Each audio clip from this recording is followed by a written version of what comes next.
how many of you already have a corporation or an LLC set up? Good, a few of you. How many of you have thought about it, but it's just a little too confusing or you don't know enough about it yet? Okay, a few of you more, good, perfect. All right, so what I'm gonna do is, corporations is usually a boring topic, but I'm gonna do my best to make it interesting for you and show you some of the great things that you can do with it. And when you look at a corporation, you really wanna look at it as a wealth strategy, because you're really building your business to set up wealth for the future, and a corporation can help you do that. I'm gonna show you how.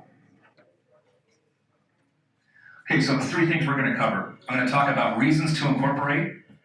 I'm going to talk about the differences between C Corps, S Corps, and LLCs in a clear way that you'll be able to understand, I promise. And I'm going to give you 5 secret strategies, some of which I'm sure you've never heard of before. So you definitely want to stick around for those, especially if you already have a corporation set up. Okay, so let's go over the reasons to incorporate. Asset protection, you've probably heard before. There are some tax savings available if you incorporate. I'm going to talk a little bit more later about having a separate credit profile, separate from your personal credit score, how that corporation can help you protect your credit score in case your business goes south. And I'm also going to talk about how a corporation gives you more credibility with your clients and vendors. It looks a lot better if you have an ink after your name instead of that DBA. So I'll go into that stuff a little bit later. Let's talk about asset protection in a little bit more detail. How many of you own your own home? Okay. How many of you are planning on getting a home sometime in the future? Great. Okay, so if your business is set up as a DBA, what happens if someone sues you, they can take all of your personal assets away. If you have a corporation creates what's called a corporate veil, and it means that they can only take what's within the business. So that means that your house, your automobile, your investments, and your retirement can remain safe if you get sued within your business. And there's something a lot of people don't think about, their credit score. You actually have to set up your business credit profile. And if you don't use your social security number to get business credit, then you can bankrupt your corporation if things go south and walk away from that debt and it doesn't follow you at all. Okay? If you use your social and they check your personal credit score, you're doing a personal guarantee, and that means that you can get dinged for that if you declare bankruptcy in your business. So make sure that you don't use your social whenever possible, and you can help protect that credit score in case things go bad with your business. I'm going to go through tax savings very briefly here. Okay, so if you have a business and you made $35,000 in profit, these are rounded off numbers here. If you have a sole proprietorship, you're going to have to pay the federal government $4,200, California $750, FICA taxes or Social Security, and Medicare for a total of $10,250. At the bottom, a corporation is very much the same as far as the amount. You don't have to pay FICA tax with a corporation unless you issue yourself a paycheck. You notice the federal tax a little bit higher, California tax is higher, but it ends up being about even at this point because there's no FICA tax. But I want you to notice something. I'm going to give you a couple examples here. As your income goes up, the corporation ends up saving you a lot more tax dollars. Why is this? Personal income tax, the more money you make, the higher percent you pay. With a corporation, the new tax law, it stays flat at 21%. So whether you make $35,000 or whether you make $300,000, it's going to be a flat 21%. Let's take a look at some of those numbers. $50,000. Sole prop, you're going to pay $16,600 roughly. C Corp, $14,900. You're going to save about $2,000 at that rate. You go up to $100,000, you're going to save about $11,000 or $12,000 there. The more money you make, because it's a flat 21%, it's going to be a better savings for you. So the thing is about incorporating, you want to do it at about the point where you start to make about $30,000 or $35,000 after all your deductions. Let's go on to the next part. Here's the question I always get. Which one should I do, C Corp, S Corp, or LLC? If you talk to somebody, an expert, an accountant, an attorney, and they tell you, oh, you should never do this, or you should always do this, run away. There are situations where a C Corp is better, there are situations where an S Corp is better, and there are situations where an LLC is better. There is no one size fits all. If someone tells you you should never do X or you should always do Y, that means they don't know all the ins and outs, or they just don't want to tell you the differences, okay? So I'm going to give you a few reasons why a C Corp is good, a few why an S Corp is good, a few why an LLC is good. I'm also going to tell you why there's some bad points to them too as well. So let's go through these. The first thing, A C Corp is taxed completely separately from you.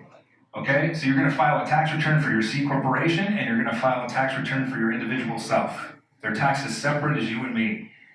Now, an S Corp and an LLC are what's called pass-through entities. What that is, it's like you get married to your business. That means that your business and your personal income are going to get taxed as one whole. Except you do get that asset protection for being in an S Corp or an LLC. So again, taxed separately, these two are taxed together with your personal income. Those are the major differences. Now let's get a little more detail. A C Corp has a lower tax rate because it stays at that 21% while the personal income keeps going all the way up. It also has a lower tax rate on benefits packages. So if you pay yourself benefits as your business owner, you're giving yourself medical benefits, or you're paying some sort of life insurance, there is tax advantage for that. In fact, there's ways you can actually get medical benefits for free or tax-free on the individual side. I'll get into that a little bit later. And it's also more difficult to pierce the corporate veil, meaning break through the corporation and get after the personal assets than, say, an LLC. S Corp, pass-through entity. It's good for sheltering passive income. You write a book and you have royalties coming in. This is actually more tax advantage through an S Corp to do it that way. Here's the number one thing, the one that's highlighted there. Carry business losses on your personal return. So some people, it's good for them to start off with an S Corp at the beginning because you're more likely to have business losses at the end of the year. If you have a C Corp and you file separately, you could lose $50,000 on your C Corporation and you won't even be able to take advantage of that on your personal tax return. But if you get an S Corp, you can carry that $50,000 loss on your personal income and you save a lot of money on taxes. So for a lot of people, it's good to start off with an S, and then when you become profitable, switch to a C. Just some food for thought there. And just like the C Corp, it's more difficult to pierce the corporate veil than an LLC. Okay, LLC, just like the S Corp, shelters passive income, carry business losses on the personal return. There is less paperwork. With a C Corp and an S Corp, you have to file minutes. You make any large decision, you have to have a meeting, you have to create a resolution, and you have to record meeting minutes. It's not difficult. You can pay people to do it. You can do it yourself. It's just an extra step. It's something to be aware of if you're on the fence with deciding between entities. And this last one here, protected from attachment orders. This one's a good one. If you get sued in a corporation and the person suing you wins, they can get what's called an attachment order, where they actually get stock. If they sue you for $25,000, they might be able to pull $25,000 in stock away from you, which means now you're business partners with someone that just sued you. That's not fun, right? LLCs, you can't do that because they have what's called units, so they can't get shares stolen in a lawsuit. So that's one of the positive sides of an LLC. What I want to do now is, the next slide, I'm actually going to have all of those up, so if you want to take a picture of it so you know some of the differences, that would be great. So feel free to take a picture of that, because I know I went fast.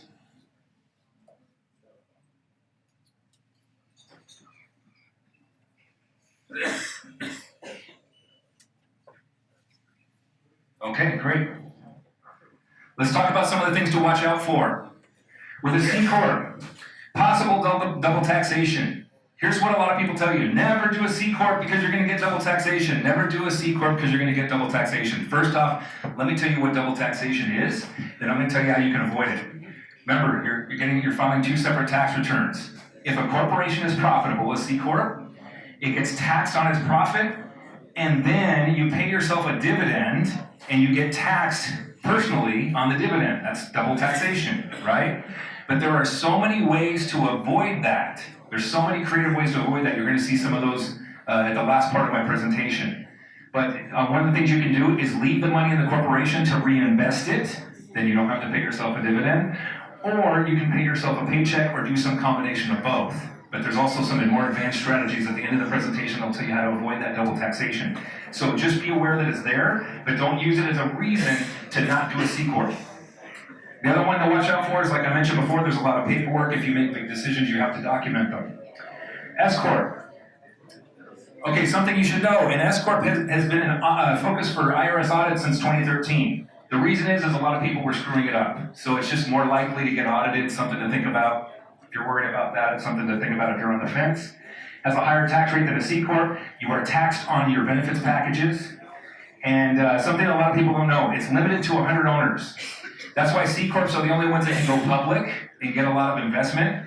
It's limited to 100 owners, and they have to be U.S. citizens. So if you're looking for foreign investment, you don't want to do an S Corp. Keep that in mind. And then also, just like the C Corp, you have to do the same amount of paperwork if you make decisions. LLC.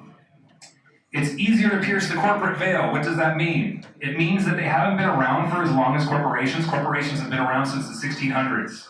So there's not as much legal precedence like it says on number 2 there. And that means it's a little bit easier to pierce the corporate veil. There's a higher tax rate than the C Corp because it's blended with the personal income. And something a lot of people don't know, you cannot issue a paycheck to members. What are members? They're like stockholders. That's what they call stockholders for LLCs. You cannot issue yourself a paycheck unless you, there's some tricks to get around that, but that's a little more advanced. I'm not going to get into it here because of the little time we have. All right, let's talk about corporation secrets. These are the things I told you that most of you never heard of. A few of you have because you heard my presentation before, but that's okay. All right, secret number 1. Okay, all of us own a business in here, right? Most of us, right? And it didn't cost us any money to start that. We just started the business without putting in our own money in, right? Right? No, here's the thing. A lot of people, when they put their money in to start a business, they don't pull that money back out. They just consider it a gift. Here's what's great. If you want to pull money out of the corporation without paying that dividend, right? Keep track of what you put into your corporation and make loan payments to yourself.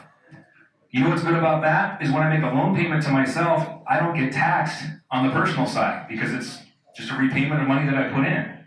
So remember to do that. What you do is you create a loan agreement, make sure you list a payment amount there, make sure you put an interest rate, you can have a low interest rate, and make sure you include late fees. It makes it look more real if ever you get audited by the IRS. So a very good tactic for getting money out of the corporation. Secret number 2, lease your car to your corporation.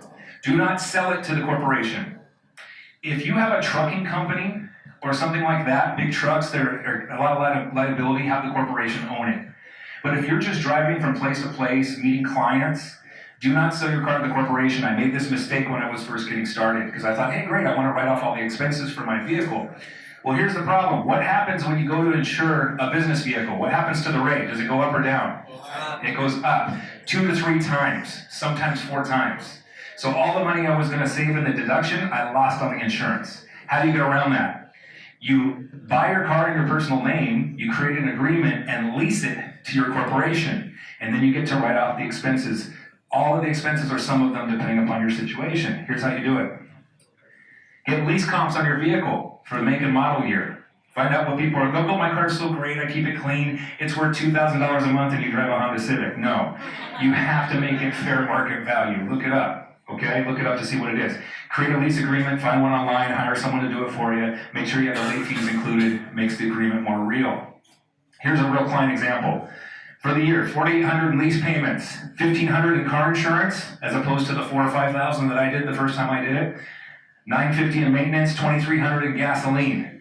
Total expense to the corporation, $95.50. This is one of the ways that you avoid that double taxation, ladies and gentlemen, on the C Corp, is by leasing your vehicle to the corporation. Is that helpful? Yes. Okay, good. Let's go to the next one. Health reimbursement arrangement. I'm going to get technical here for a minute. We've all heard, some of us have heard of health savings accounts. Some of us will get a group health insurance plan if we have employees, and we can insure ourselves and make it a cost to the corporation. Well, here's the problem with that. If you're not big enough to get a group health insurance plan, that's not going to help you out. So there's something called an HRA, health reimbursement arrangement. This is the best thing for a small business owner to use, and here's the reason why. You actually get to reimburse yourself for insurance premiums, any deductibles and copays, and any prescriptions that you use. Check this out. Orthodontics. You can actually pay yourself to get braces from your corporation, okay? X-rays, cleanings, chiropractor, physical therapy, birth control, reading glasses, contact lenses, contact lens solution. You can find this information on the IRS website. All of this is 100% legal. You can set up a plan to pay yourself and reimburse yourself for these medical expenses. Here's the great thing. Cost to the corporation, but you pay 0 tax dollars on the money that you get because it's medical. Is that a good deal? That's how you avoid double taxation. Okay, here's one for all you photo booth business owners here. This is a good one. Create divisions in your company. Let me give you an example. Let's say you're doing a prom and you have a photo booth set up. Somebody slips and falls or hurts themselves on your equipment, they sue you, they take your equipment, you're done. Okay, that's a problem. Once you get big enough, you create two corporations. Corporation 1 owns the photo booth and all your equipment. How many of you do weddings in here? Yeah, good, a lot of people. Some of you are MCs, you have DJ equipment, you have photo booths, some of you even have chairs and tables I know that I've met that have done, they're event planners too. Well, you have one corporation own all that stuff, and then what it does, you have the sales corporation that does all the sales. It doesn't own anything. But this is the one that's gonna get sued if somebody slips and falls. But you rented the equipment from these guys. So they got nothing to take from you. You can protect all your equipment by creating that rental arrangement. So you have two divisions. You have a corporation that owns the equipment, corporation that does the sales and actually runs the show. If you get sued, you're protected, you get to keep your equipment. Good idea? All right. Here comes the last one. Equity stripping. What is that? All right, we're talking about the equity in your home. A lot of you said you own a home, and a lot of you said that you were planning on buying a home. This one's important. This is one of the ones that most people have never heard of before. This is how you protect the equity in your home. If you get sued in your business, it protects your personal assets. But what protects you if you get sued while you're not working? Let's say, God forbid, you get in a car accident or something like that. What's going to protect your equity? Your corporation can. Listen to this.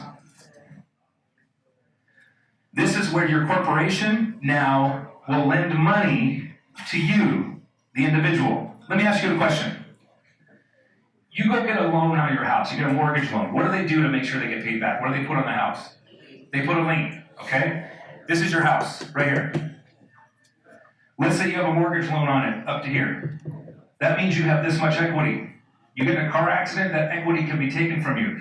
They go get a judgment, and then they put a lien on your property if their attorney's good, and that means that this equity, if you sell the house, that means the bank gets paid first, and the person that sues you gets paid next. Not a good deal, right?